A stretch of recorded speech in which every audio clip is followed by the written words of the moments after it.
Willie, welcome to the podcast.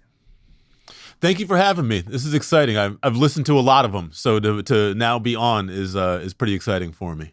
Well, it was great to meet you at AES in New York, and that's the benefit of traveling and getting out of the chair. Many questions. I want to get some things established about like what's going on right now before we go back to the beginning. So what is the state of the state for Willie Green right now? Give us the overview. Yeah, so I'm based out of Brooklyn, New York. I've been here almost 20 years now, coming up on 20 years pretty soon. You know, the terms have changed over time. So I am a producer, engineer, professor, the guy who says yes when people call and tries to do all of the things, you know. But I would say producer, engineer, and professor mostly covers it. Where are you teaching? I teach at the University of St. Francis. That's in Fort Wayne, Indiana, so I teach remotely. Once a semester, I go out and I do a week of master classes with the students. You know, digital is great, and it's great for doing lessons. I teach the history of hip-hop. I teach hip-hop vocal production courses. Virtual is great for that, but being in the room with somebody and really connecting there, I feel like even more now than ever has a bigger impact. You know, just seeing the immediate reaction of somebody, the feedback that you give them, or being able to have a conversation and not just teaching at the students, but working with them, I think is a more rewarding experience. Certainly for me, I enjoy that more, but I think for the students too. Yeah, and I wonder if over time our appreciation of the in-person thing has grown because of the COVID era and, you know, so many Zoom calls and all of that, that now we have something to compare it to, and there's an A and a B choice. I totally agree. Being in the house for so long and being isolated made me appreciate more the things that I had given up. You know, I do a lot of mixing. Most of my mixes are unattended, right? I feel like a lot of us work that way. But then being back in the studio and having somebody just come by and listen to the mixes together and work together, it's like, oh yeah, people are cool, you know, and being around other people there's that energy.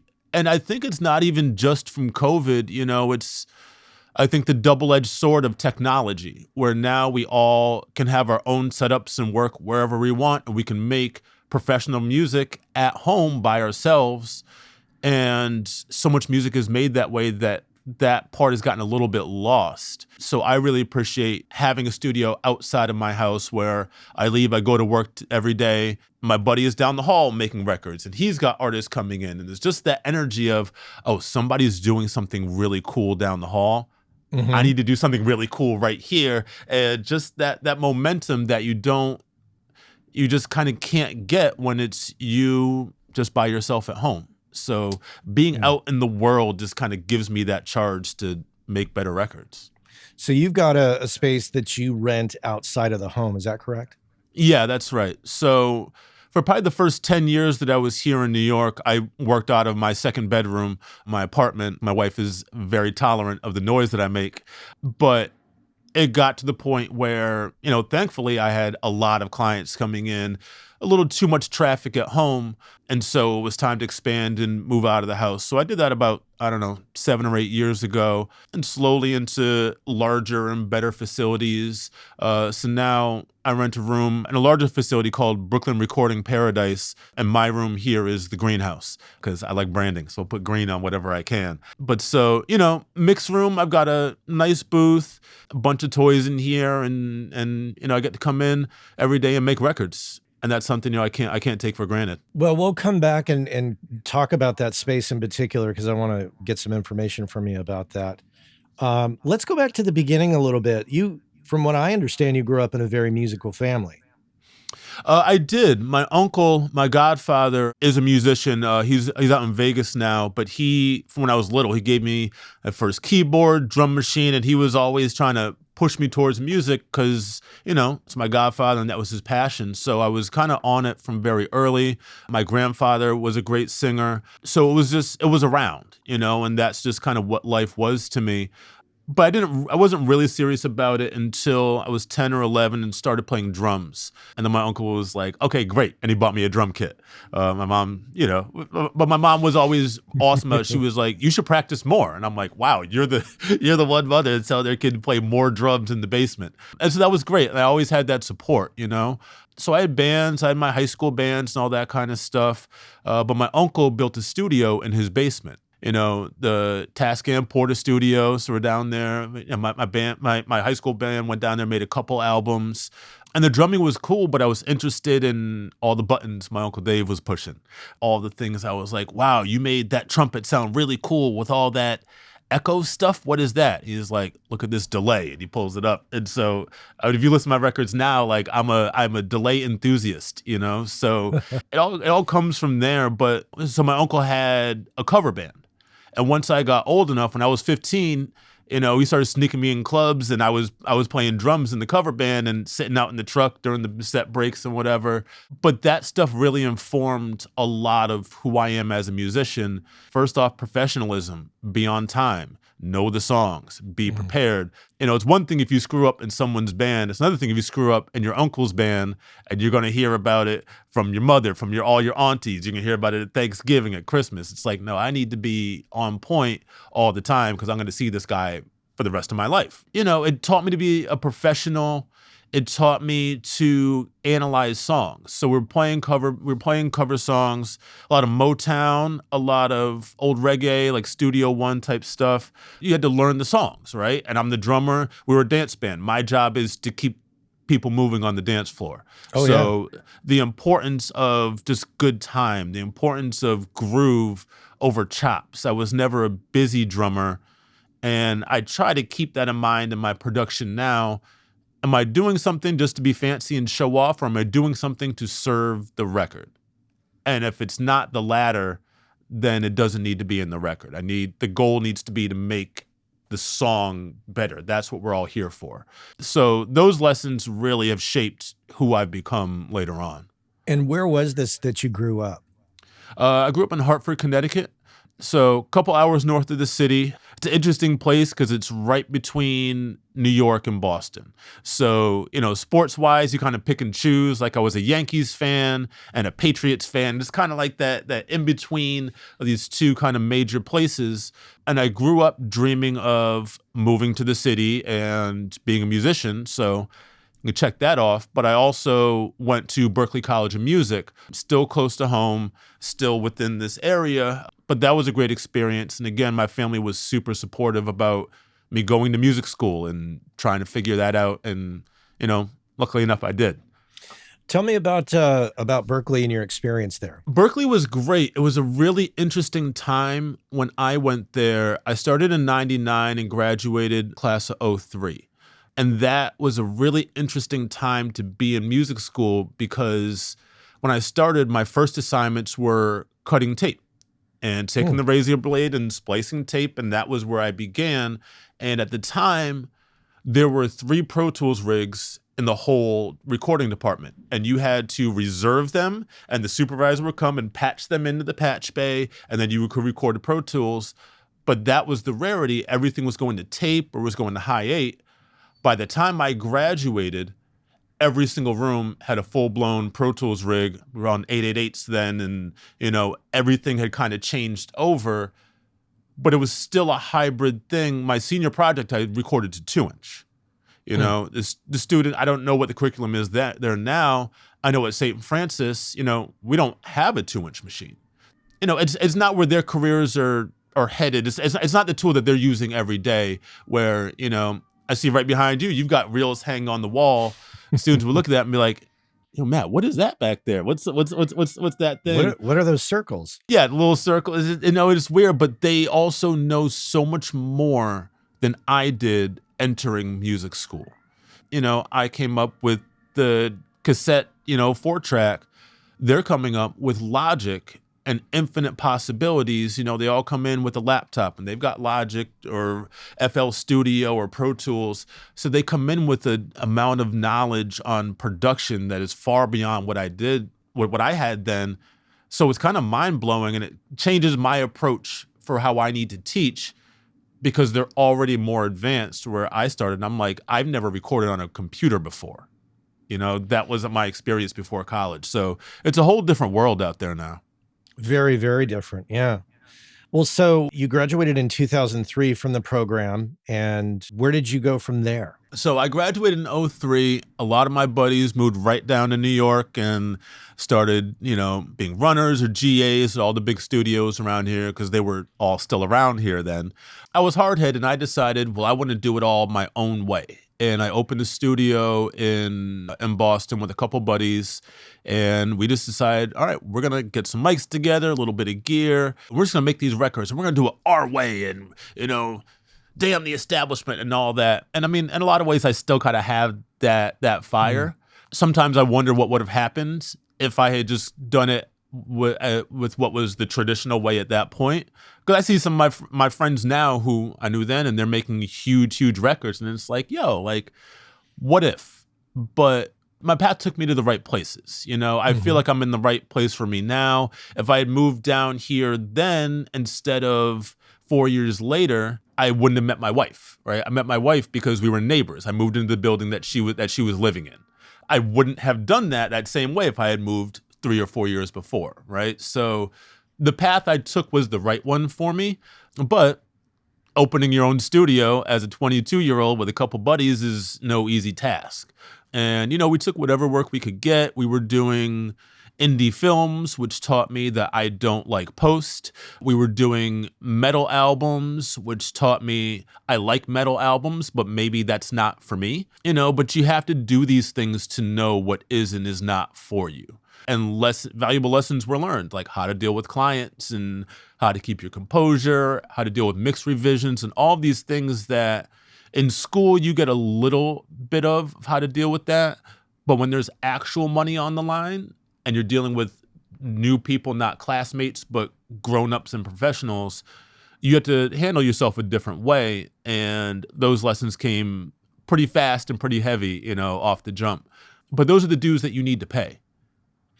People can tell you stuff, but the only way to actually really learn it is to do it, make those mistakes, dust yourself off, and try to do it better the next time. I would love to just have a study done of those who did what you did, went off and started their own studio, and those who went through internship programs and came up through big studios, just to compare and contrast the strengths and the weaknesses of both, because there's a lot learned from going out on your own like you did. I did the same thing, and you get your ass kicked in a lot of different ways, and I think it really makes you much stronger. But I do notice that, there's a lot of people that have gone through, start at the bottom, cleaning toilets, and move their way up in a studio, and they've got some nice credits after their name. Mm-hmm. What it does in the end is questionable. It doesn't necessarily mean that's the golden ticket to success either. The landscapes have changed so much too, where, a lot of the big studios that were here and that culture that had been here for 60, 70 years, whatever, up until them has changed so much now, where, students will talk to me like, oh, I'm looking for a job. I want to work in a studio. But so many people just have their own small places, and they're maybe not taking on assistants or runners in the same way as they were 10, 15 years ago. And certainly before that, there's not necessarily those same opportunities for people who are just getting started out. I really try to provide that. I usually have at least one assistant that works with me here. And it's not a huge room, but I mean, first for me, I'm 43. So I need young people around to keep me tapped into what's new and what's interesting. I have now become the guy who's out of touch with a lot of what's popular. The music I listen to is the music I work on. And I'm lucky I work on music every day. So when I'm done with work, I don't listen to as many records as I used to. I'm generally listening to podcasts because I need to disconnect from work a little bit. Because I'm still working on the don't compare yourself to every record that you hear out there. I can obsess if I just live only within this one thing. And so I need to branch out and have hobbies and all that. Because I've done I only listen to records, I obsess, I work until 4 in the morning every night. I've done that. And artistically, I think there's something important about making your passion your supreme focus. But then there comes a point, it's like, I will burn out. And I need to sometimes be like, you know what? Close the computer, put on the basketball game. The Knicks are playing tonight. Let me do something else for some time. If I'm riding in the car, let me listen to some tech podcast. Let me listen to this podcast, whatever. Just get my brain into a different space. So when I come back to the record, I'm not sick of what I'm doing. I enjoy it still. I'm trying to have more fun with my job than just doing the job now. Yeah. And I'd love to know your thoughts on this. I feel that today's audio professional, I'm willing to bet there's more people out there who are diversifying and doing a variety of things to not only bring in income, but to also satisfy interest than there was, say, in the 70s, 80s, or the 90s. I think that the record makers of those eras were probably more focused on making records, and that's essentially what they did. But nowadays, with studio closures and just the way the dynamic is from the business landscape of music, we all do a few different things. Would you agree or disagree with that? I definitely agree.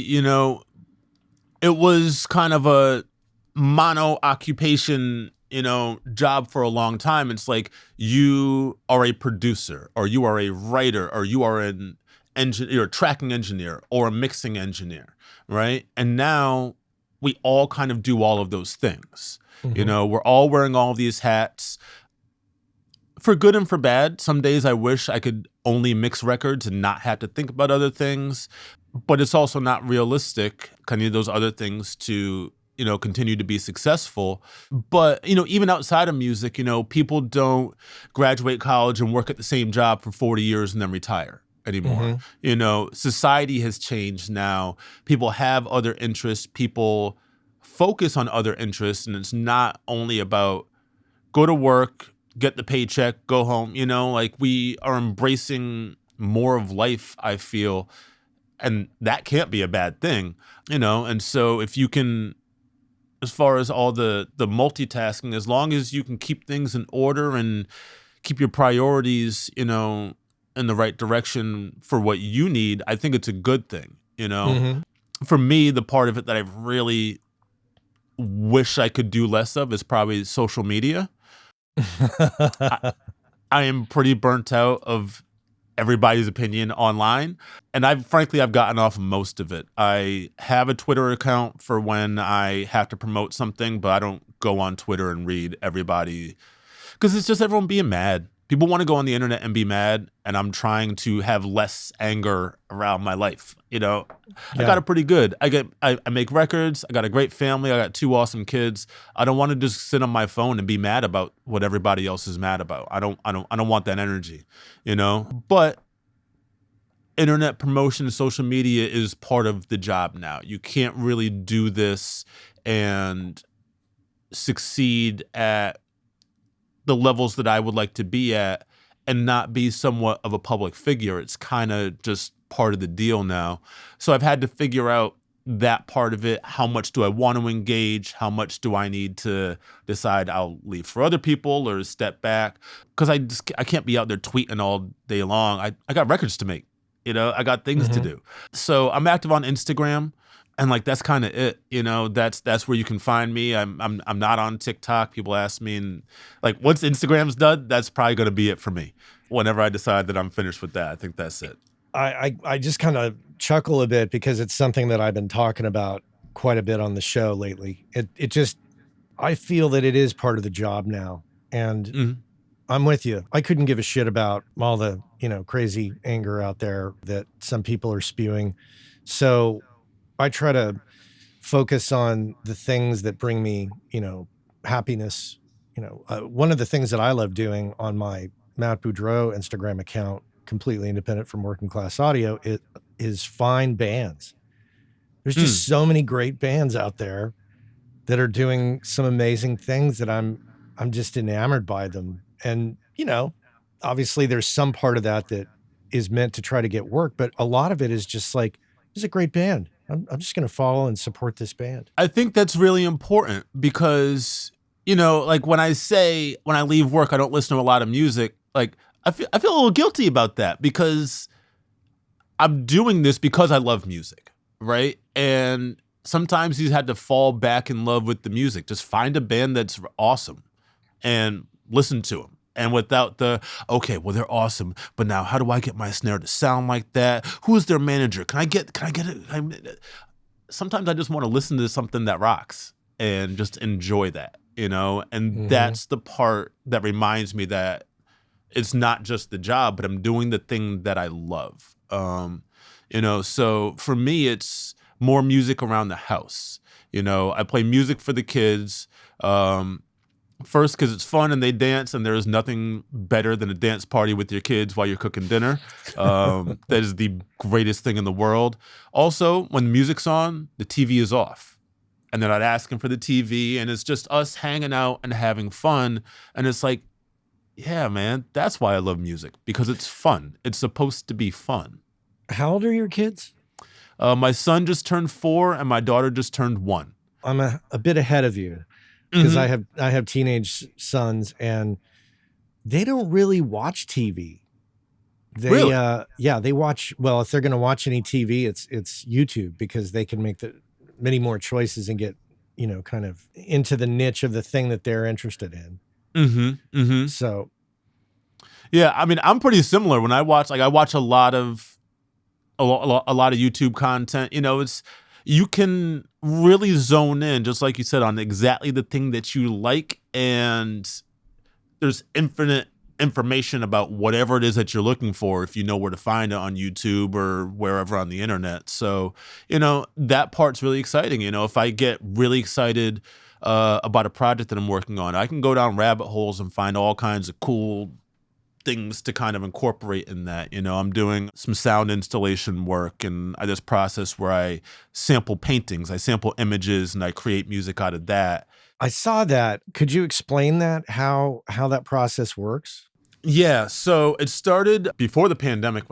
Everything, it's like, different eras, pre-pandemic. And I did a installation at a gallery here in New York in the Lower East Side. So I selected paintings that I liked from the collection of the gallery. They took high-res photographs of it because it has to be digitized at some point. So these were all flat paintings. So I'm working on a process for sculptures and 3D images. That's for something coming up soon. But once I have the images, for that project, I'd use a piece of software called Sonic Photo. And it kind of does what it sounds like. It creates sound from an image. So the x-axis is time, the y-axis is frequency, and then the intensity of the colors is gives volume and gives different shape to it.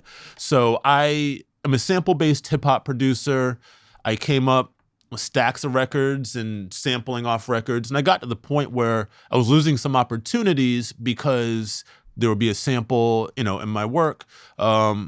A buddy of mine got hit up to have a song placed in a Netflix show, and he was like, well, that's a sample in there, isn't it? And I was like, yeah, okay, got to figure something out. And it was a doo-wop sample. My buddy Open Mike Eagle, a song I produced for him a long time ago called Nightmares.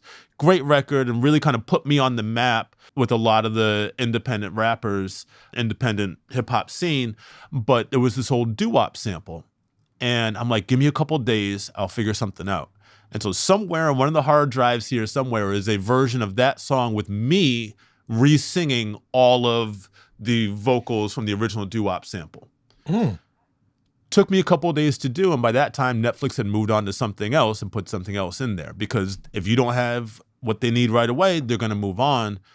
And so now I'm thinking to myself, all right, I'm losing money off of sampling this vinyl. And, for me, it's something really satisfying. Put a record on, you find a great sounding part, and turning that into a larger thing, right? Like I look at sampling as a musical collage.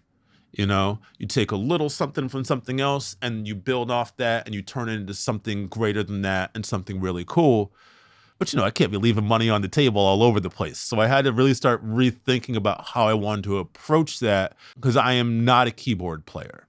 I can ham fist some chords out on the keys for a little bit of a demo, but if I need like piano for a record, it's not going to be me doing it, right? So I had to figure out how I could creatively do some other things with my sample background, because I kind of feel like if you give me a sound, I could take that sound and sample it and flip it and make it into something dope. I just need the sample.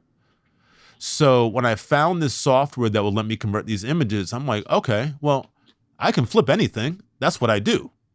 And, it was very weird sounds, some atmospheric, some just noisy. But my rule that I gave myself for that project is for each painting, I will create one piece for it, or compose one piece for it. But all of the sounds in that composition had to come from that painting. So from drums to pads to basses, everything in there, I would just create and manipulate these images and, maybe take just a detail of the corner, but whatever sound I created, make it really short and detune it. And now I've got this kind of clicky kick drum that I can use. Or I'll tune it way up and make it into a hi-hat, or I'll stretch it out and filter it. And now I've got a pad. But once I've got these sounds, now I'm just making beats. And they're unusual sounds, but that's the kind of stuff that I mix anyway, right? I work in avant-garde hip hop, we call it art rap. And it's weird, it's strange, unusual sounds. But for me, the stranger, the better. So once you give me some sounds, I'm good to go. So for that, I think we did 10 pieces that they had in the gallery, Massey Klein Gallery in the Lower East Side. But recently I have agreed I'm doing a follow-up to that with St. Francis. Every fall they do the President's Art Gala. They have a great gallery there, and they really do a lot with the visual arts there. So next fall of 25, I'm going to be following up on the original one that was called Press Play. So I'm going to take 10 to 12 new images, some sculpture this time, and I found new tools. So that's the thing, I've been scouring what other image to audio software is out there, and so scouring, and I found some cool stuff. I haven't had a chance to play with it yet, but I get excited about new tools. I love the classic stuff. Everybody loves an 1176. Everybody loves the LA2A. Your 1073s are great. Give me something that no one's used before, because I want to make sounds that no one's made before. There's lots of great records out there sounding like that, and I love those records, but I want my records to sound like this. And so if you are into that sound, if you're into weird hip hop, if you're into funny sounds and distortion and rumbly stuff, I got you. And that's where I want to be and make my own niche. And that whole concept of sonic photo and incorporating that frees you up to make music that is not constrained by samples, and therefore opens up opportunities. It changes the workflow. They always say one could not make the Beastie Boys Paul's Boutique today because there was just too many samples, and that was just a different era. You would never clear all of them. It was, such intricate work. And, the sampling conversation is complicated, because I understand you are using bits of someone else's work. And in the late 90s, it did get egregious to the point where it's like, all right, just take the 8-bar intro and loop it and rap on it, and that's the song. And to me, that's a very different concept than what the Beasties did with Paul's Boutique, or what Madlib would do, or what Jay Dilla would do. There's highs and lows in everything, right? So sure, someone's gonna, anyone can loop up Marvin Gaye and rap on it and have a hit, because it's Marvin. It's already great. But can you take it and finesse it into something that's unique? Finesse it into something that has elements in the essence of the original, but is a new thing? I think that's art. There are collages hanging in the Smithsonian, right? We accept this when it comes to photographs, or we accept this when it comes to painting or visual arts. That's all sampling is. It's an audio collage, The level at which it's done and the nuance and the detail is what separates the, standard from the great. Yeah. I don't want to miss this part of it, but you had your studio with your buddies. Where did you Mhm. go from there? What happened to that studio, and what are the lessons that you learned out of that experience? So I had the studio there for about, I guess it was 4 years. So we graduated in '03 and we started right away. And then different personnel shifted because you kind of find out whether or not being a studio owner is for you. One of my buddies that we had started with, I love him dearly. One day he came down because we're all living in this big house, right? This is like right post college, a big house, like 9 guys just acting a fool. But in the basement, we had a studio. We're sitting there hanging out one day, and my buddy's like, at the time he was working at Starbucks because studio wasn't making that much money. And he was like, I would rather make lattes than records. And at first I was like, damn, bro, like that's crazy. Like, how could you ever say it? But he was just burnt out on being a studio owner and the ideas of, you have to make a certain amount of money. You have to take gigs that may not be what you want to make. You have to do all these things because you're running the business. You're not just being a creative. And he was like, I love music, but I don't love this part of it. I just want to do the music part, not the rest. I'm like, I get that, like now, like when I sit down and I've got to handle my taxes or I'm doing invoicing or all the stuff behind the scenes that you need to do to run a business responsibly, what I'm not doing is making records. I'm not doing the part that I love, but I'm a grown up and you got to eat your vegetables before you get your ice cream, right? Like that's part of the game, but not all of it's the fun part.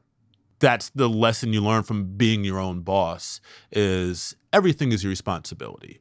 At first, I started my own studio. I was like, because I want to make records my way. And I don't want to be told what to do and I want to develop my ideas. And that's all really awesome. But the onus is on you for everything. If there's a slow month, you don't get paid. There's not like a steady paycheck that's coming in. If you don't book sessions, you don't get paid. You don't work, you don't eat. So the pressure was different. And yeah, we were doing things, to the best of our abilities, but records that maybe we didn't love or artists that we maybe would have preferred not to work with. But that's life. That's the studio business. You bring in who comes through the door and you make the best record that you can. Absolutely. Yeah, like it all kind of boils down to that. And, now I've learned to embrace that. Something comes in, damn, man, not feeling this one today. All right, well, what is in this record that I can latch on to enjoy, right? Maybe the vocalist isn't the best vocalist I've ever recorded, but these beats are great. Oh man, this is so I can just kind of live there and enjoy that for the day and work my way through, Maybe I don't love the songs, but maybe the mic just sounds real great on that vocalist today. Well, there's nothing better than a great recorded vocal, So just enjoy that. You got to find something in there to pull out to make your day go smooth. Because if not, you're just sad. You're just sitting there hating everything about work. Then, damn, yeah. Well, then, yeah, now your job sucks. And it doesn't matter what you're doing. Because if you're not enjoying it, you got a shitty job. I've got a really cool job. And so I want to embrace that and find ways to enjoy that every day.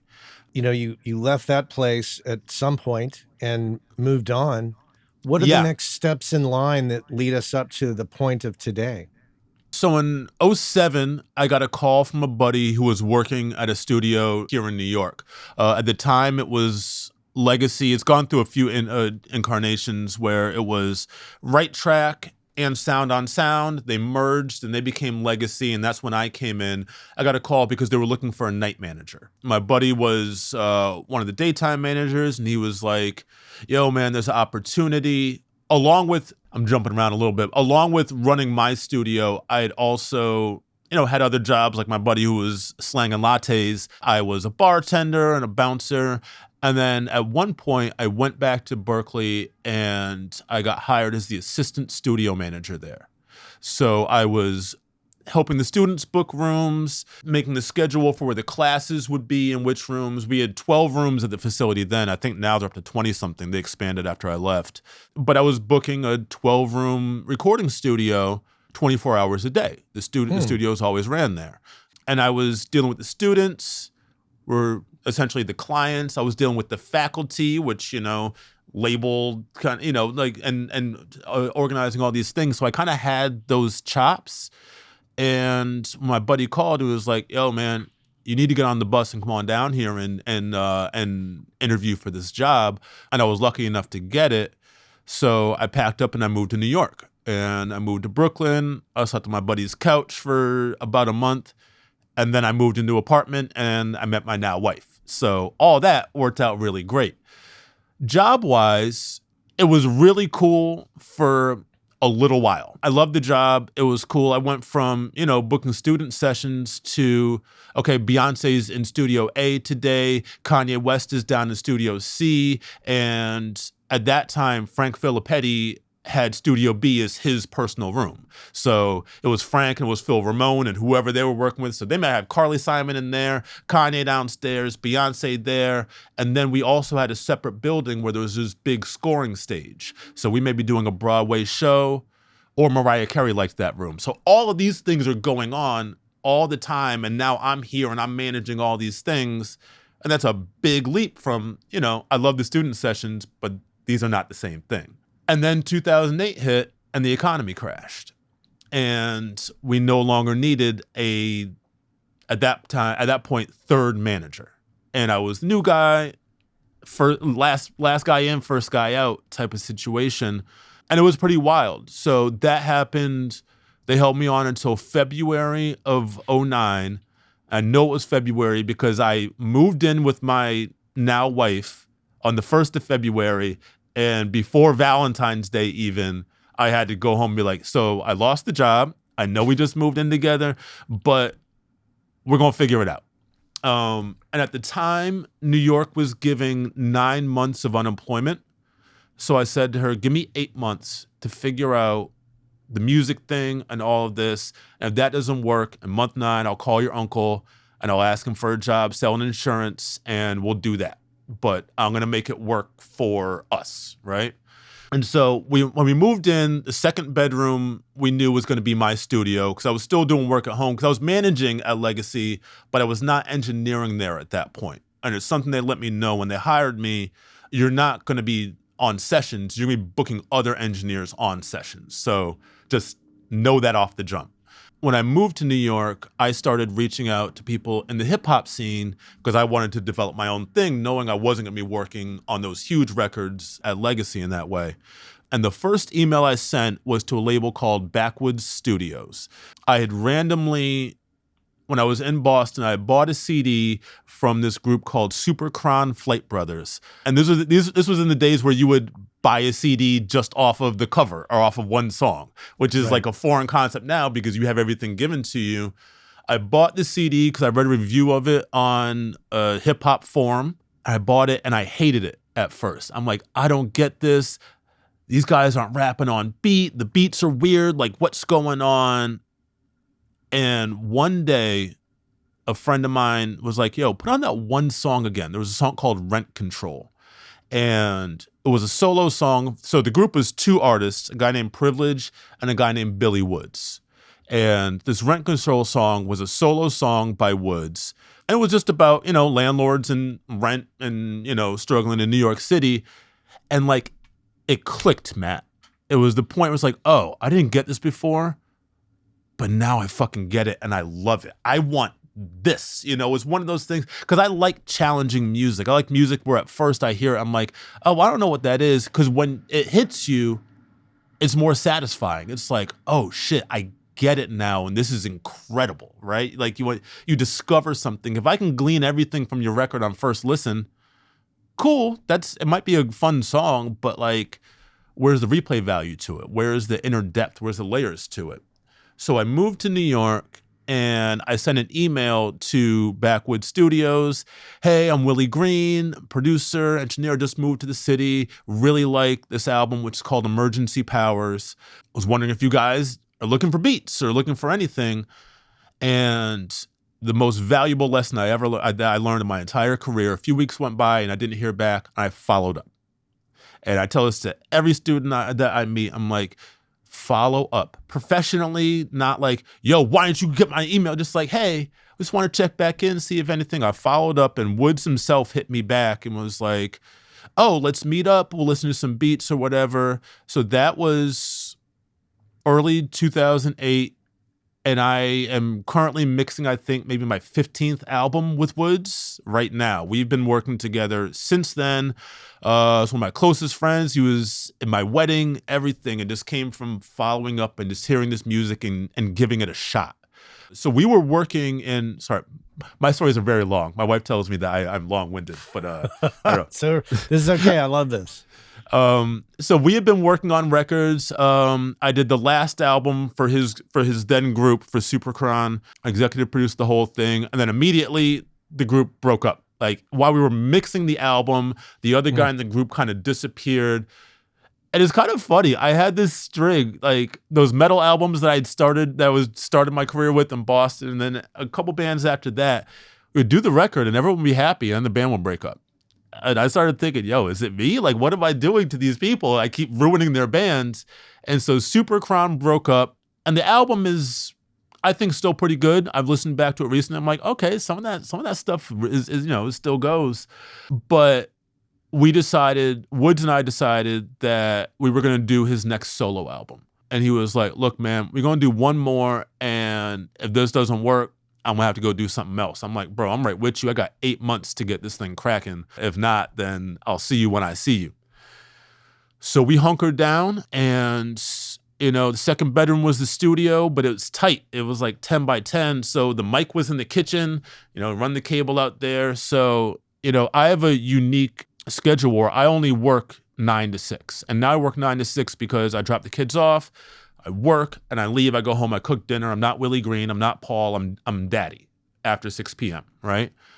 But at the time, I had to stop recording at 6 because my wife would come home, and our front door opens into our kitchen of our apartment. So she would come home, and it's like, well, we can't have her like walking in the middle of the take. So we'd stop recording at 6 when we record. So that, for 15 years, I work regular daytime hours making rap music. I'm like the outlier in that.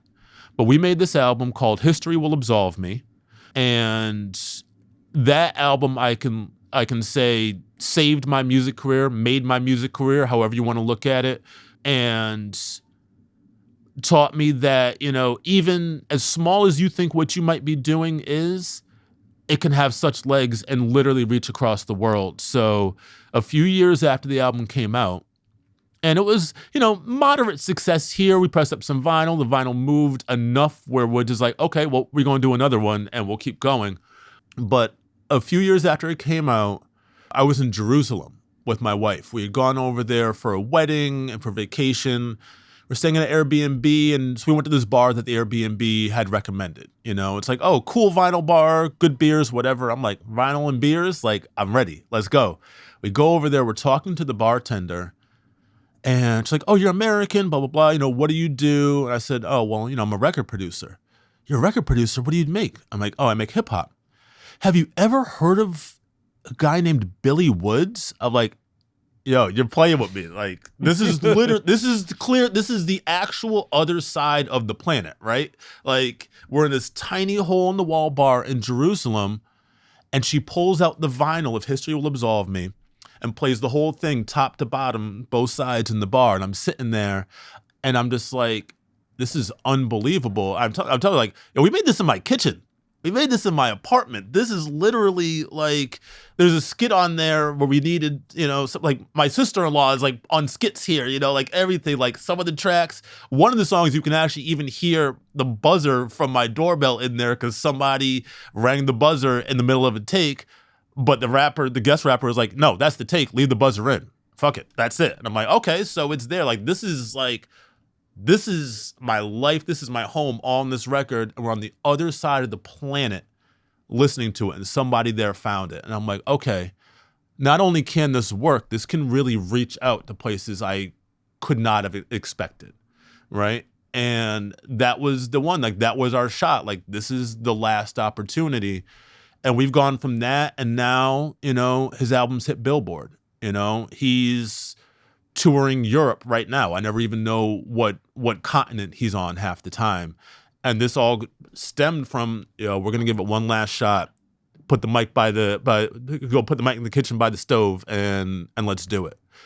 So doing it your way can pay off. And, I don't make $1 trillion, but I put food on the table every day for my kids, making rap songs. And that's success to me. That's it. Absolutely. I want to talk a couple things that I number one, that story is very inspiring. What also is very inspiring, you know, in this day and age of social media, some people just don't put any effort into their website. You do. And I went over there and I was like, wow, check this out. Just how he presents himself, the press thing, the Nissan commercial, like all this stuff on here. And I don't know, man. I found it super impressive. So I love how you present yourself. Is that a conscious decision? Yeah, it is in real life, I guess. Well, I guess not real life because this is who I am, right? But like Paul Womack is probably more of an introvert. Paul Womack is best found sitting at home on like a Friday night, sitting on the couch, hanging with my kids or my wife or watching the basketball game. I kind of chill, but Willie Green is the job.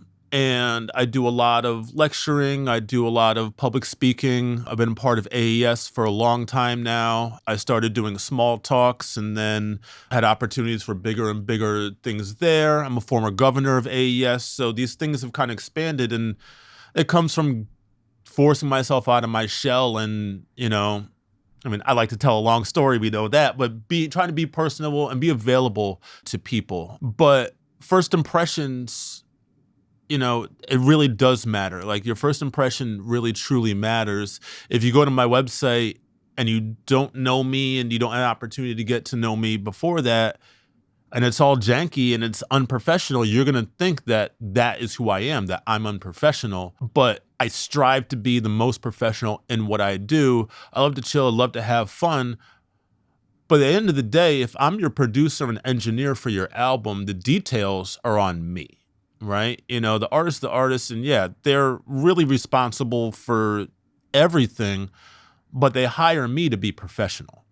And if I want to charge what I want to charge, if I want to make the records that I want to make with the artists that I want to, and the things that I'm still striving for, I need to be on point on all that other stuff, right? So if you come look at me, your first instinct is, okay, this guy's got it together. So now let me send the email about booking or about whatever.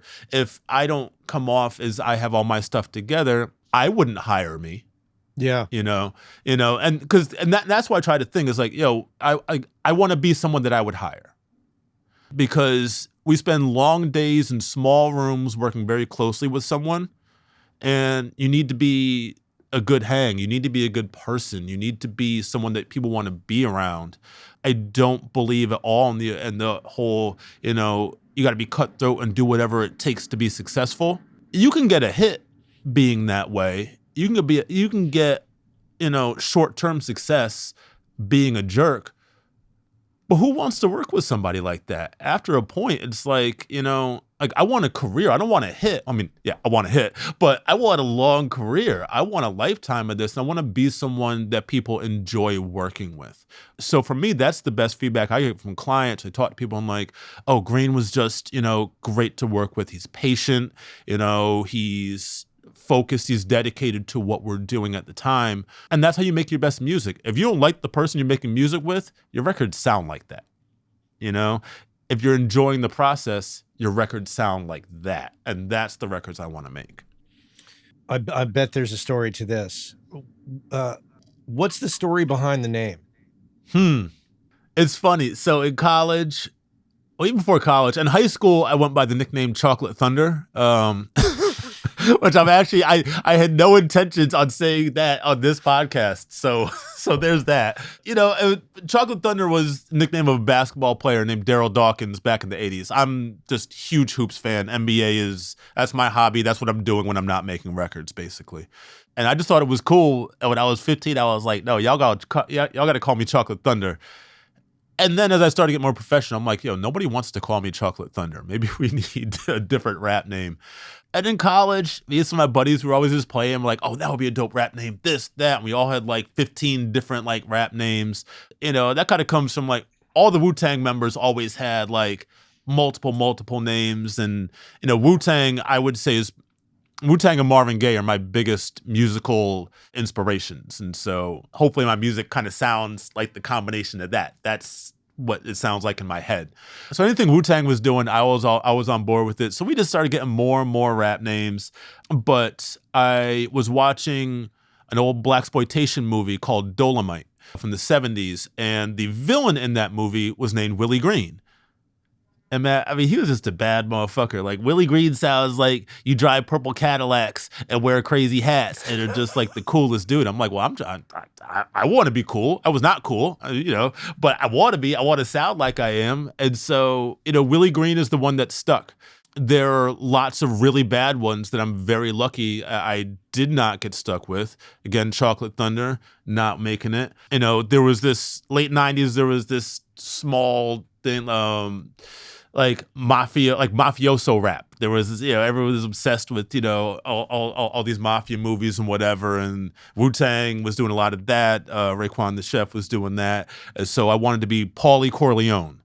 We would not be speaking today if my rap name was Paulie Corleone. I would be selling that insurance for my wife's uncle. It's just certain things. But Willie Green is just the one that stuck. And for me, I feel like it sounds friendly. I'm a nice guy, like I make grimy records, I make gritty, distorted records, but I'm a pretty nice guy, so it just, that's just the one that held on. But that comes from the movie Dolomite.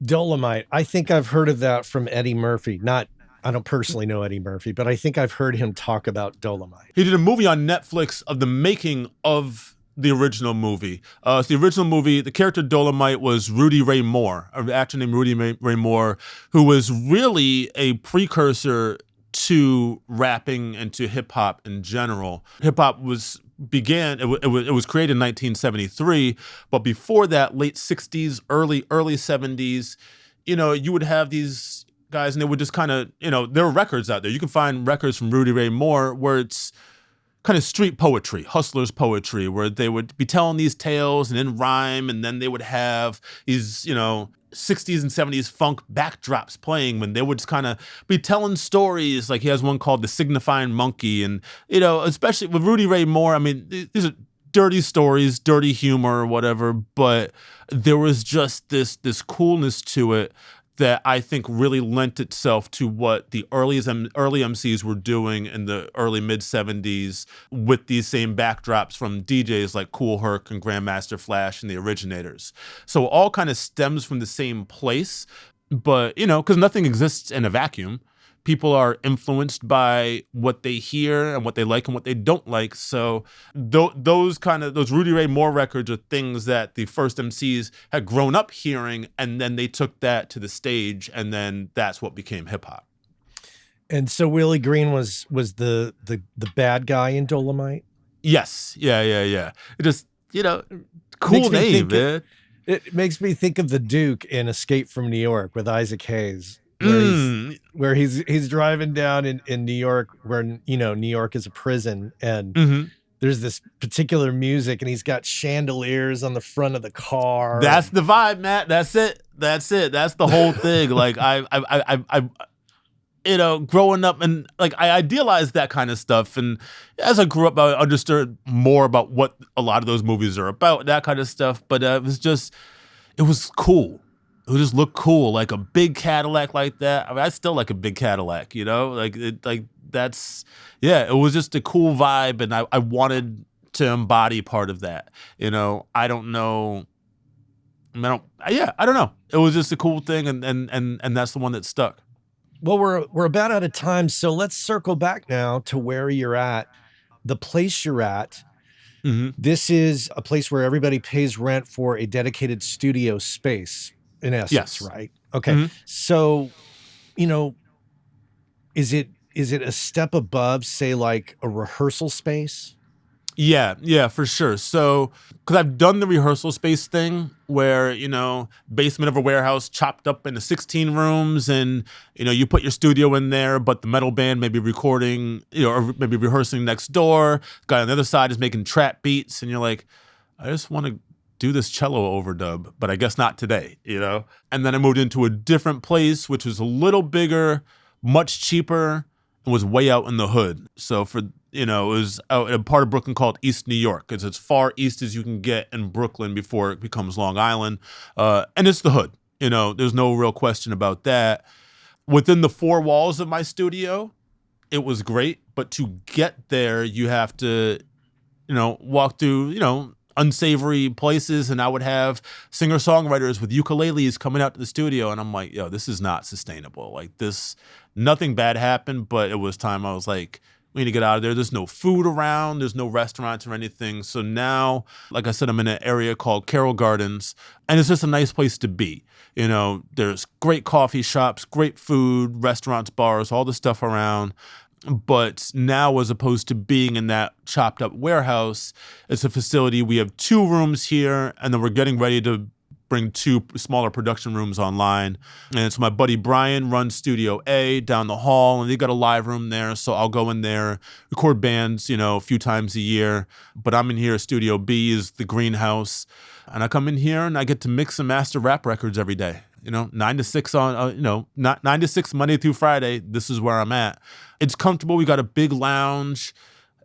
And it's that community type thing. If I have a question for something, I had a Melodyne question the other day, and I started to Google. I'm like, wait a minute, Brian uses Melodyne. Let me go down the hall and ask my friend how he does this thing. And in 20 seconds, I had the answer rather than trying to figure out how to properly Google the thing to maybe get the right answer. And I tried it with my buddy for a little while. Like, that's good. That's a good feeling, when he's doing something awesome down there. I'm like, yo, what are you doing? How did you track those guitars? I want to do that. And same thing, we bounce ideas off each other. So having that sense of community here is just, again, it just feeds back into the parts of music making that I love, which is the energy and the excitement of something awesome is happening right now. Let me do something awesome too. And your space is essentially a control room and an ISO booth. Yeah, that's right. So I've got a hybrid setup. I've got Neve summing mixer, and I've got some nice pieces that basically my mix bus is all analog. And then I've got, some 500 series racks with some stuff, and I use those as hardware inserts. I'm a Cubase user. I've been using Steinberg products for about 20 years or so now. And that's kind of the hub of everything. Everything kind of works in and out of Cubase. And so I do my tracking there. I do my production in Cubase, mixing, mastering, everything. Because I would prefer to master one piece of software that I know how to use and be great with it, than use a lot of disparate things and just be okay with them. Because people ask me, oh, you master in Cubase? Yeah, because I have a technique for it. I have a process for it. And I get results. Because all the software, they all do the same thing. Is just where are the buttons, what color are they, and how is it laid out. But at the end of the day, sound goes in, it plays back, you manipulate it, and then you print your files, right? Yeah. But it comes down to how you do it, and that's part of what makes us as music technicians still musical, right? I mix in Pro Tools. I mix in Cubase. I haven't mixed in Pro Tools in years. Lots of people do that every day. We could have the same exact files, the same set of plugins, and we would just do it differently no matter what. And that's what makes me, me, and you. And that's what's beautiful about making music, is doing it your way in a way that's comfortable for you. So that's what I really love about my studio, is like, this is my space. At home, my space is shared with very short people who are very demanding, and my wife's vintage dress collection, right? So my space is limited there. But here, oh, you know what? I want to rewire that thing today. I want to do it differently because I have an idea, I have a concept for that. Okay, rad, do it. And experiment. I experiment with my technology so I can experiment with my music, because it all comes back to I want to create records like me. There's something, I don't know if this number is accurate, but it feels like it is. But there's something like 50 or 60,000 new songs uploaded to Spotify every day. I can't even really begin to wrangle that in my mind. That's a lot of competition. And we all are playing the same sandbox now, right? So if I put out an album, not only is that out there and comparison with the big records today. You know, the new Billy Woods album is going to be on the same digital shelf as a new Kendrick Lamar album or a new Drake album or whoever. So we're competing against our contemporaries now, but we're also competing against attention from kind of every song ever recorded, right? If you can only listen to one song at a time, you can listen to one of mine, or you're going to listen to Bach, or you're going to listen to the Beatles, or you're going to listen to Biggie. I'm competing for ears against all musicians ever, kind of. It's pretty daunting. But the one thing that I can do that none of them can do is do shit my way, right? That's the one thing that I can bring to the table that nobody else can, is my perspective and my creativity and the way that I hear music, right? That's the unique thing about me. The gear's all awesome. I love my gear. I love all this stuff. Other people have it, you know? I don't have anything in here that's so custom that only I have it. Anyone can have the stuff that I have here, but they can't have my same perspective. And so that's what I honed to fight through the masses of every song ever recorded. Right. And you know, it's funny, talking to Michael Brower about mixing, he purposely does not listen, or at least he told me this. He doesn't listen to other people's mixes. Like, he doesn't concern himself with trying to compete in that level, Mm-hmm. because he says it can send him, you know, spinning a little bit. Oh, yeah.